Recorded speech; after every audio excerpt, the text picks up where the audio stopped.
En principal, Monsieur le député des Chutes de la Chaudière.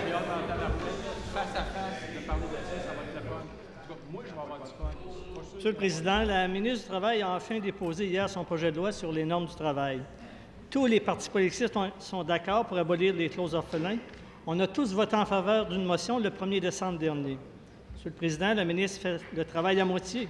Son projet de loi abolit les clauses orphelins pour les futurs travailleurs, mais laisse tomber ceux qui subissent des disparités de traitement. Monsieur le Président, au sein d'une même entreprise, on aura 3 catégories d'employés. Ceux qui ont négocié leurs conditions de travail, ceux qui subissent des disparités et ceux qui seront protégés par la loi. Monsieur le Président, le choix que fait le gouvernement, c'est de sacrifier une génération de 150 000 travailleurs. Pourquoi la ministre fait la moitié du chemin? Pourquoi sacrifie-t-elle une génération de travailleurs? Madame la ministre du Travail. Monsieur le Président, je me serais attendu à ce que le député puisse nous féliciter pour la pièce législative que nous avons déposée hier. Possiblement que ça viendra un peu plus tard. Alors, sur la question des disparités de traitement, il aurait été inconvenable, effectivement, que nous allions se mêler d'une négociation qui aura eu lieu entre 2 parties, c'est-à-dire la partie patronale et la partie syndicale, dans l'historique d'une entreprise, où les 2 parties en sont arrivées à une entente, à une convention collective, dans laquelle les 2 parties ont pu convenir à l'époque qu'il y ait des disparités de traitement. Il sait que ça existe, il sait que c'est la réalité.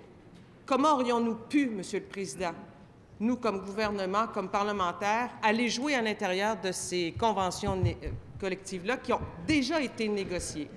Ce que nous disons aujourd'hui, Monsieur le Président, c'est que les disparités de traitement basées sur la date d'embauche concernant les régimes de retraite et les avantages sociaux, à partir de la sanction de la loi, seront interdites. J'invite la CAQ à voter avec nous sur ce projet de loi-là et à faire un travail diligent pour y arriver. Premier complémentaire, Monsieur le député des Chutes de la Chaudière. Monsieur le Président, le choix de la ministre est de créer une clause orphelin pour abolir des clauses orphelins. Côté ironie, là, on n'aurait pas pu faire mieux, là.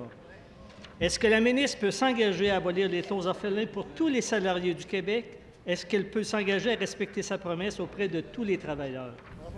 Madame la ministre du Travail.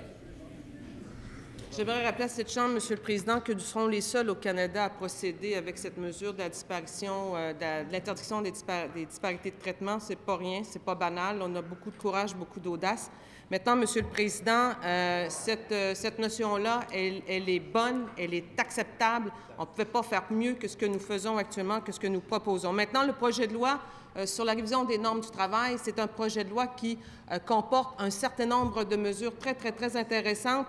On va donner du temps aux familles, Monsieur le Président. On va venir reconnaître l'importance de la conciliation travail-famille. Nous allons venir reconnaître aussi le statut juridique du proche aidant. C'est pas rien, c'est énorme dans cette révision-là. J'invite le collègue à dire que c'est un bon projet de loi, parce que c'en est un, Monsieur le Président. Deuxième complémentaire, Monsieur le député des Chutes de la Chaudière. Merci, Monsieur le Président. J'ai déposé le projet de loi 1092 qui abolit les disparités de traitement. Monsieur le Président, c'est le temps pour le Parti libéral de copier la CAQ. C'est le temps, là. C'est le temps. Même les jeunes libéraux demandent d'abolir la disparité de traitement pour tous les travailleurs. Je répète ma question. Est-ce que la ministre peut s'engager à abolir les clauses orphelins pour tous les salariés du Québec? Alors, Madame la ministre du Travail. Ce que je comprends, Monsieur le Président, c'est que le député de la CAQ nous demande d'accepter la rétroactivité. C'est ça qu'il demande. Il sait très bien que nous ne pouvons pas aller jusque-là. Il sait très bien que ce qui a été négocié, ce qui a été fait, a été négocié entre les 2 parties. Les 2 parties ont convenu de ce qu'ils ont dans leur convention collective. Je pense que nous avons une approche qui est pragmatique. Nous avons une approche qui est raisonnable. Et nous prenons les choses en main. Nous sommes les premiers au Canada à venir interdire les disparités de traitement sur les régimes de retraite, les avantages sociaux. C'est pas rien, c'est pas banal, ça a pris de l'audace, nous en avons.